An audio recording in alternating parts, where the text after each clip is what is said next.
Now, I'm coming to you from Adelaide again tonight, and I caught up with the Premier, Peter Malinauskas, today. One of the things I wanted to focus on was energy, and in particular, the potential for South Australia to be a nuclear energy hub.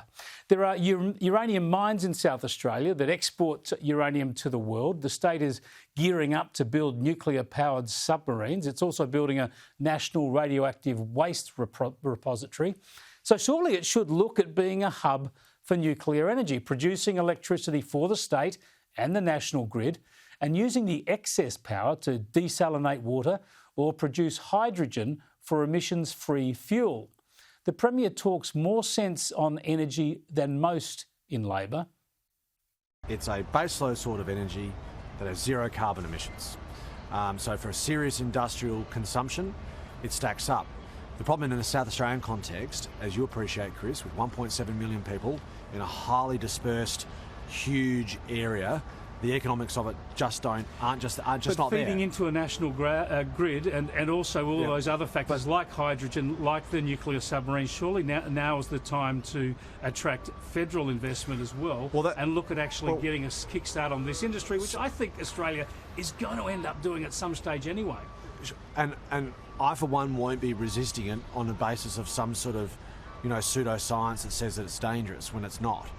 But, for a South Australian energy consumer, household or small business, around about 35% of the electricity bill today is represented by transmission costs. So why would South Australia build a massive nuclear power plant to transmit energy to Sydney or Melbourne that's just going to incur yet more transmission costs on the South Australian consumer?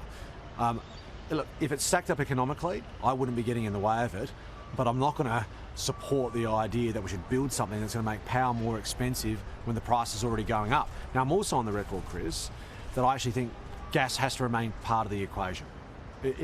There is no world where you can take gas out of the equation and it doesn't have an adverse effect on the climate, let alone price. And what we've seen in the war on Ukraine is they took ration gas out of the international gas market, prices for gas spiked, and then more coal ended up being consumed.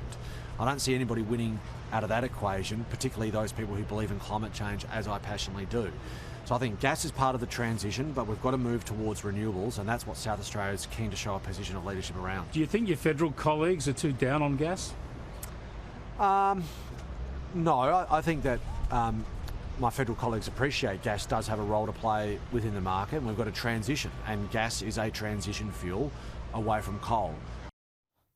Yeah, you're tempted to call it the jumping jack flash policy, aren't you? Gas, gas, gas. If you're going to have huge amounts of renewables, you're going to need huge amounts of gas generation. I'll have the rest of that interview later, where we'll cover the AFL gather round, Labor premiers running off to China, and getting rid of gendered language.